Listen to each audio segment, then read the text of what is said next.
Can you feel it? Can you feel it? My body sensation. Can you feel it? Can you feel it? My body sensation. What's up, y'all? What's up? What's up? What's up? My fault. Once again, Has and the Have Not Season 4, Episode 20, back in business. And y'all, this episode was it's an interesting episode. I actually liked it very much. What's this on my phone? Y'all gonna probably be calling me a flip-flop because I've been sitting there telling you, I've told, well, it's going to have to deal with Candace, okay? And I told you there's nothing that she could really do, even when she's wrong. I still fuck with her. And that is not the case. That's not the, not today. I mean, she could do a lot of things. You know? I mean, she could scam somebody, take somebody's last penny out their pocketbook. I really don't even care. But she just really overstepped the boundaries today. But we're gonna start it off with dumbass Benny. Yo, now first of all, Benny. It picks up where it left off with Benny and David. David fighting, and they scuffling around, and then Mitch comes and pulls him off of him. Well, Benny's sitting there saying, "I'm gonna kick your ass. I'm gonna kick your ass. I'm gonna fuck you up. I'm gonna do all these other things." And I'm like, "Wait a minute, slow down. Come on, storyline. Come on now, Tyler. Come on, come on.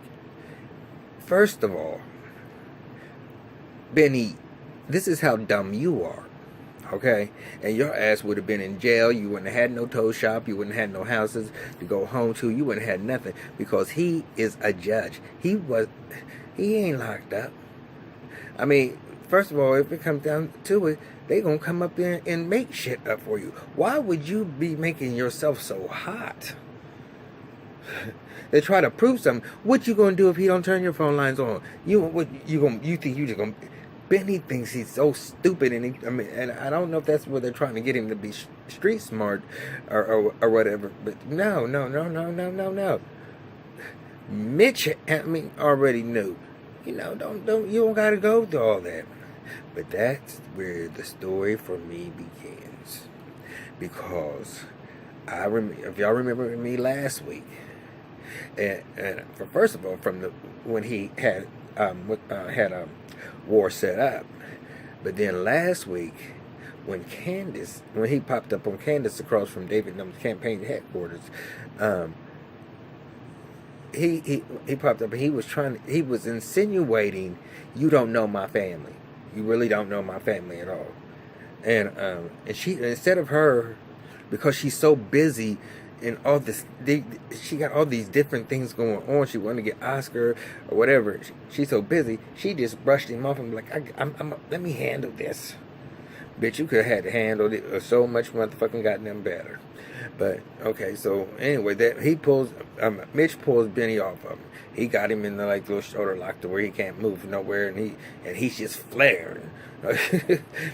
Matter of fact, it was almost worse than when you watch Jerry Springer show and the guards be sitting there trying to step in. But it was just, his dumbass is just dumb and stupid. But he takes him in the office and then just calm down, nigga. And he came down and he was like, okay, and they was sitting there, I can't find my keys. He said, can I talk to you for a second? No, when he came out there, he said, stay away from me. And I said, what the fuck, huh? But anyway, and so Mitch found his keys and bit down there, and I think he found his phone too. And he had one of them in his hand. And David sat there, snatched it out of his hand. And he said, David, you need to listen to me. He said, I ain't listening to your punk ass. All I can tell you is you better get away from here because all hell's going to break loose when I send all the cops and everybody over to this tow yard tomorrow. And so he was like, I said, David, you need to listen to me. And then David, he still got his keys. He didn't give him his keys yet. So then the phone starts ringing in. One of those. his phone was in the car. Then I don't know what he handed to him the first time, or he tried to take it out of his hand, and he couldn't. But there was a phone in David's car ringing. He said, "It's in my car." You know, that raspy voice. "It's in my car." Anyway, he then said, so, no. Mitch said, "Well, you might change your mind after that phone call." And I said, "Oh, shit. I mean, or do they, how, even if his family's like that, how do they?" That's one thing that I don't know. And if somebody can please tell me, I mean, I can understand that his family came to his rescue and was able to handle this, but I gotta get to that point. So he gets in, so he gives him the keys so he can get in his car. He wasn't gonna answer it, and the phone stopped ringing. Then it rang back again. He answered it. "David." He said, "Who is this?" "This is Mama Rose." And y'all know who Mama Rose is, right? I didn't know that they would. I knew that they was who used for Candace to kidnap her, but I didn't know that she was as big time as they are. Cause he was like, she said, "You know, you need to sit there and turn on." Hold on.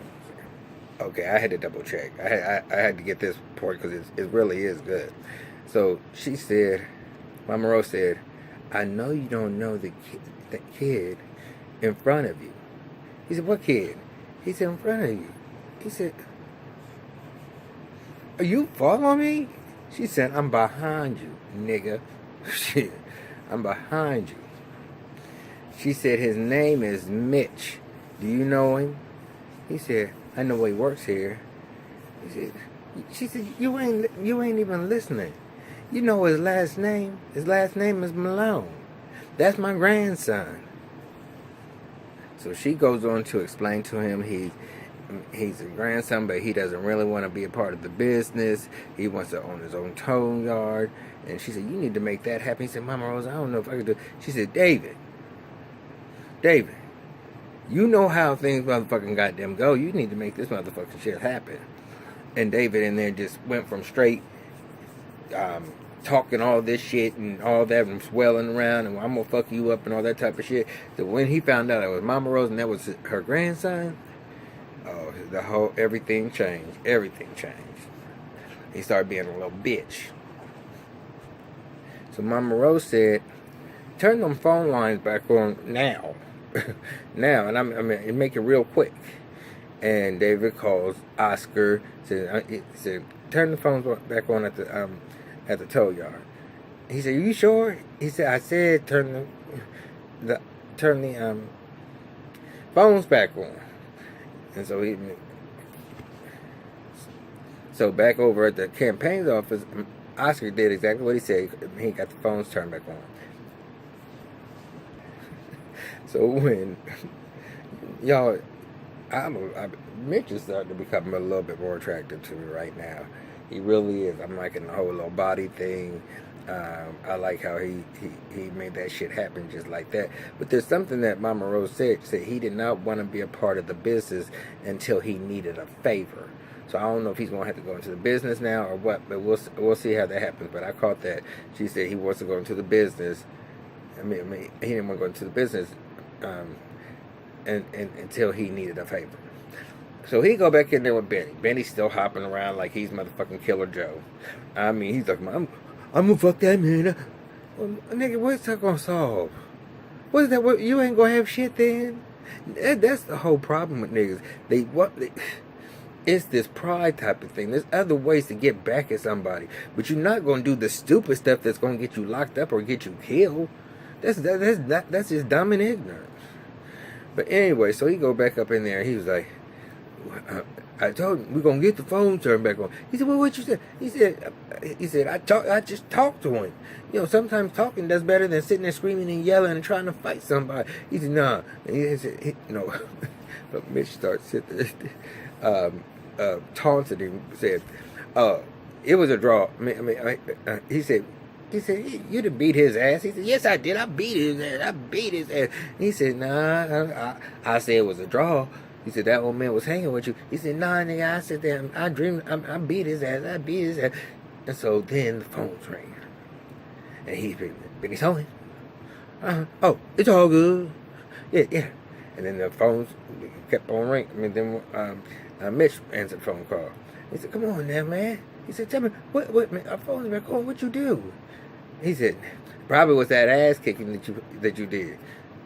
And dumb as Benny, dumb as motherfucking Benny, believed it.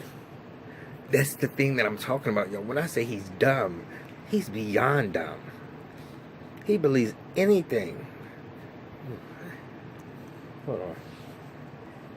You could tell Benny that President Obama was outside in the shed because he don't want Michelle to know that he's fucking another girl. And that motherfucking bitch would be like, "Well, let me go see." You dumbass bitch. Somebody can tell you anything and you have no mind of your own. But now we're going to fast forward to Candace. Candace is sitting in front of same spot that she was sitting last week, in front of the campaign office, and she gets a call from Erica, and Erica was like, "Well, what's going on?" And she said, "She said, where are you at?" And she said, "I'm in the same place. I ain't moved yet." She was like, "Oh, well, I should have stayed there, because Grayson flaked out on me tonight." So she said, "Well, no, I want you to go to the Sarandon hotel and go to the bar, because that's where he normally goes to get his scotch every day around this time." And she said, okay. So she gave her the whole rundown, y'all, on how they were going to con. And see, and I didn't know the plan, because I was like, yeah, David might want to fuck somebody because he's done with Veronica. I do know that. He does not want to be with her anymore at all. That's a done deal. But Erica's a little young.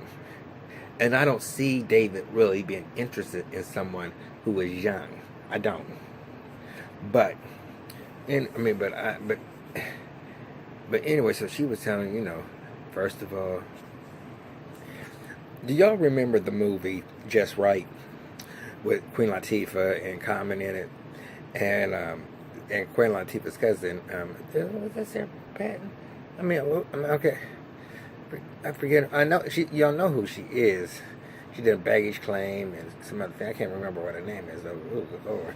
But anyway, and she takes her to his party, and and then she, Queen Latifah was sitting there talking to Common, and then she gonna come on, cuz we gotta go, because I gotta go to the soup kitchen and help out somebody.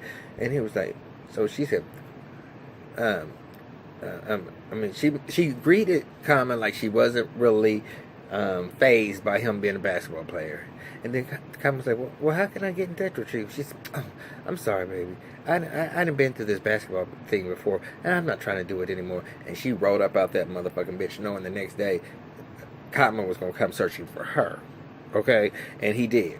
Well, that's what Candace has set up with Erica. She going to go in there. She had old dude who I could tell was he was passable for David just for that little short period of time. But when he seen who David was, he's like, okay, I'll wait. I know, and I don't get me wrong, y'all. I think David is cute too. He's not ugly at all. I would have him, but he gets on my nerves so much, so I don't even know if I would or not. But okay, so he sit there and they make up because Candace told her, make sure you're like a damsel in distress, and then when he comes over, be mean to him. She said, because you got to be a passive aggressive type of person with him. And and Erica, because they have done these things before, she know how to play that game, and she did it exactly the way she was supposed to do it. I'm telling you, she went in there and and she was looking good too. And I think she did. David, first of all, David, when she walked out, she called and she said, mission accomplished. You were absolutely right. And because she was telling her that she did exactly what she said. So she said, we're going to go ahead and leave, because we got him hooked. You'll come back the next day or whenever, another time. And it's going, he is going to holler at her. I can already feel that right now. So she was like, well, and she did, but the old dude created this argument. I mean, the little queen that they was using as bait, I mean, for the bait.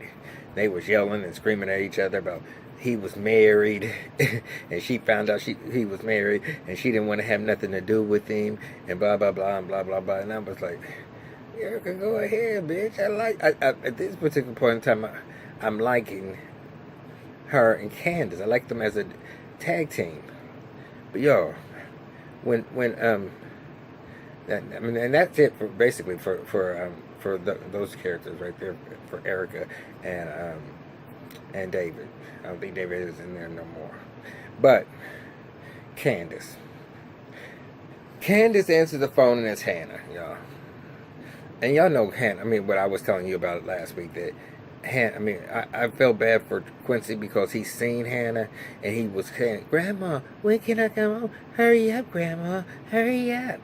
And I was like, okay, you got to get in touch with Candace, because Candace don't even know by now that in 3 days that he's going to be going to foster care. And so she was saying, when are you going to go get the baby? Or can I go get your baby? She said, no, you ain't. You know, Candace and her mom don't get along. And y'all know how I feel about Hannah. Hannah has talked to her like a motherfucking dog. But y'all, so anyway, peep this shit.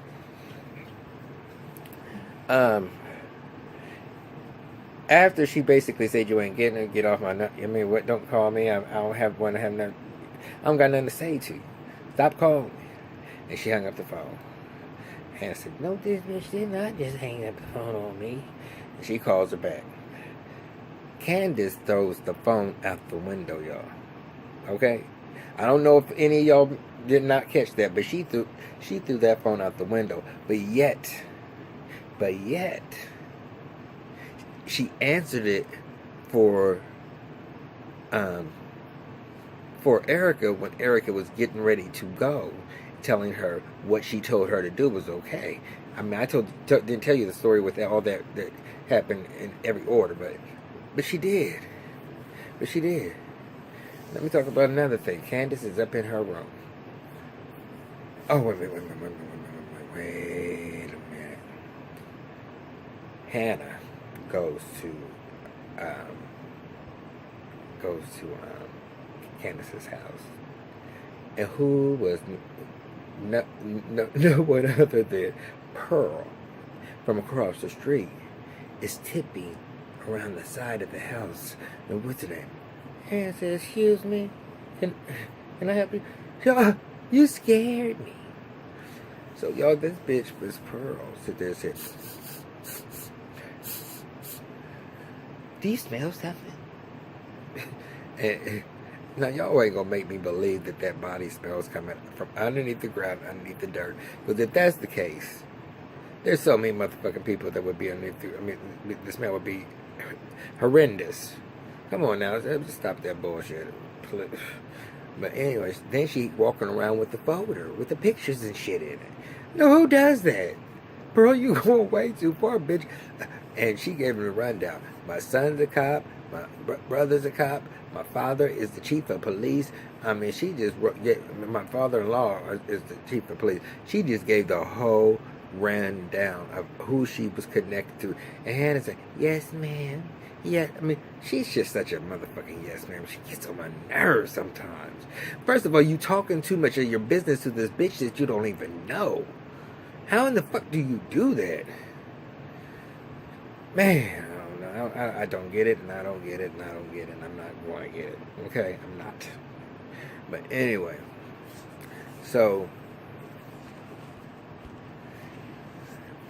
she when she goes, she said, "I'm gonna sit here and wait." When Candace pulled up, Pearl shot across the damn street. You know, I ain't never seen her move so fast. She shot across the street. Candace said, "What are you doing here?" She said, "Candace, please let me have Quincy. Let me take him." She said, "When we done been down this before, you are not getting Quincy. Not at all." She said, "Well, please." She said, "Well, I need some money." She said, "I don't have no money." And then she opened up her wallet. She had $800 of cash on her. Now, bitch, I don't know where you got it. I didn't see Catherine give you no check. I don't know anything about that, but anyway. So basically, she wasn't going to let her in, and she wasn't going to tell her anything that she was going to do as far as Quincy is concerned. And she was like, "So you would?" She said, "Well, then talk Benny into suing the Criers." She said, "Well, no. I mean, he don't. I mean, you got the money from them." She said, "See what I'm saying? Well, please leave, please leave." She said, "Oh, so you gonna blackmail your own mom?" And that's when I had to throw my hands up in the air. I said, "Okay, I didn't hurt it all." Mom, you have talked about your daughter like she was not shit. For real, for real. You have talked to her like she was not shit. You have called her the devil. You have called her everything underneath the sun. And that's no mother to me. And I can kind of understand how Hannah feels, but whoa, my goodness. But my thing is, where I got pissed off with Candace is when Jeffrey comes up comes into her house. I guess he has keys or something, because he just comes in there and she all upstairs in her room and all that type of shit. I think he has a set of keys. I don't know. But way back when he left his car was parked there and she wasn't there, he was knocking on the door. But anyway, he's up in her room with a pink body shirt on, all tight a little bit, and some jeans or something, and had on some gray dress shoes. Where they do that at? Where do they do that at? I don't know no sissies that would be walking around like that. I don't. And I know you're a sissy, Jeffrey, so what in the fuck, why can't you be dressing like a sissy now? You know, you got to have something on. You got coins. What is the problem? So he was sitting there, both of them have been crying. He said, "Have you been crying?" She said, "Have you been crying?" He said, No. He said, "Have you been crying?"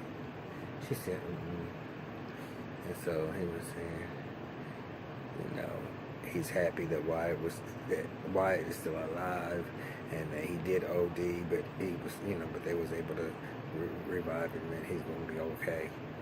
But then she sit there and said, "I've been thinking about my son," and she said, "I can't bring him here because I got a body buried in the backyard.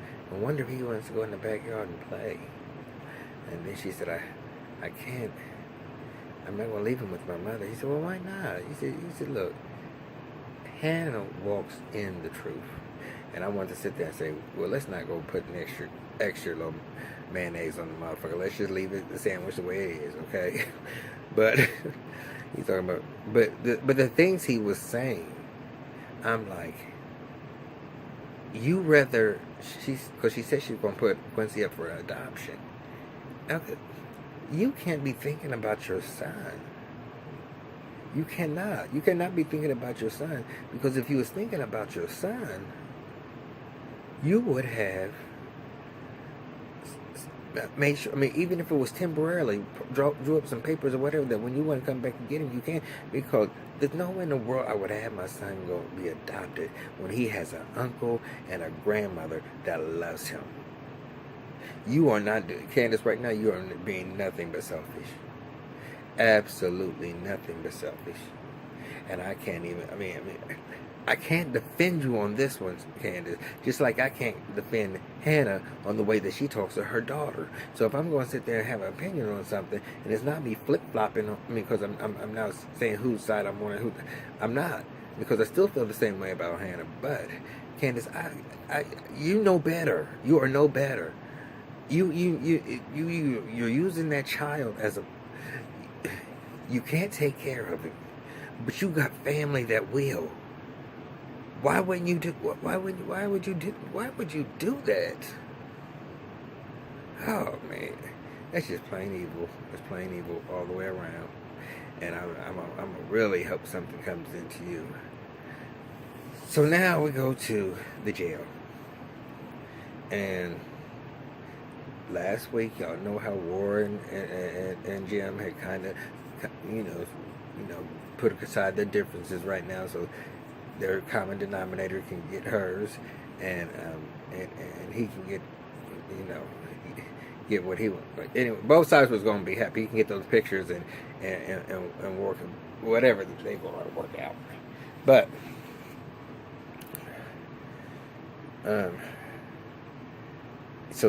anyway, the man from the bank that Candace got the $2 million from comes in there. Y'all already know that Jim told him to do it, all that. I mean, what's his name?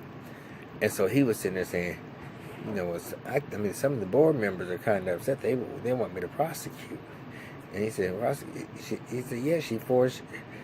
The deed is in Benny's name, but when she signed it, it was the signatures weren't the same, and so it's fraud. She when you go in there and pick up all $2 million, you will have to sit there and probably swear that everything is true. Your test that everything is true and correct, and so they can actually put Candace, you're doing too much, baby. You're doing way too much. And I know why you did it. You did whatever you had to do to save your ass so you don't get killed and your brother didn't get killed. That's fine. So the bank manager, from the bank came in and he was just like, she got it all. She got it all. He said, but she got it all in cash. He said, oh, she did? And so he said, tell her to bring all my motherfucking $2 million back. But I had to double check and make sure, y'all. No, he told him to call Candace, tell her she better bring that $2 million back to the bank by the next day, or he was going to go to the police. She was going to lose the house and all of her assets that she may have. And I was like, first of all, Jim, you just doing way too much behind motherfucking bars, man. But this is the part that I don't know if y'all catch this shit or not. Now, y'all know there's no wall or nothing separating, besides the bars, separating War and Jim. At least there wasn't. But now, when he was talking to him, there was nobody on the other side of it. Where's War? And if War's not there, why he get sent away so quick to another holding cell or whatever before Jim? And Jim's still in that same suit, y'all. So anyway, I just felt like that was really, really stupid. And going back to Candace, I really hate the fact that she's going to sit there and put that baby up for adoption. That's wrong. But last but not least, remember Catherine asked Hannah to come past the next day? And she came in and looking all miserable and stuff, and what's her name? She just looked like, I'm just tired. Yeah, bitch. Sit down. Lay down and take a nap. Do whatever you gotta do, bitch. Shit. But anyway, she said, I had my wheels redone. And she said, why? She said, and so she said, look, Hannah, you have been one of the truest friends that I've ever had. And she said, do you have a will? She said, no, ma'am, I don't have nothing to leave. She said, well, you might want to get one because after this, you're going to need one. And so she's giving her $5 million. When she if she passes away. She said, I sure hope you go before me. She said, I won't. She said, you see all the stress I'm going through right now? I won't outlive you. And I was like, I'm not super, a Catherine fan because I'm really not. But I thought that was cool because all that shit she had her doing, going down to tell Jim, going to the hospital, being there when she found out why it was there, all of that. She's done a whole bunch of shit, and nobody. Veronica hasn't been over there since she got stabbed. She ain't even called or nothing. But anyway, y'all, I got to get up out of here. I got things to do, places to go, people to see, and if you want my body and you think I'm sexy, I want you to let me know. No, remember, thanks for the comments I've been getting. Thanks for the subscribers that are coming on. Remember, if you're new, subscribe to me. If you're a subscriber and you watch my video, or even if you're just a viewer, leave some comments in there. Tell me what I might have missed. All right, holla at y'all. Peace.